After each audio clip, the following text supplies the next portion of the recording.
In this video I'm going to show you how you can easily type the degree symbol on your iPhone. Be sure to wait until the very end so you don't make any mistakes. Let's get started.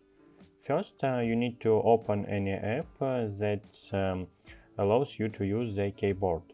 I am going to open the Message app. Once you are in the app, start a conversation or open an existing one.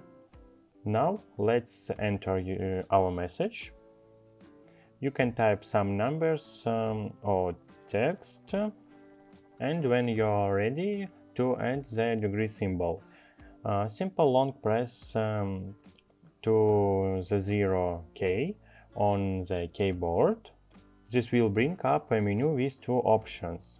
The first one is the degree symbol and the second one is just 0. Just slide your finger to select the degree symbol and then lift your finger to insert into your message. And that's it. If this video was helpful for you, don't forget to hit the like button.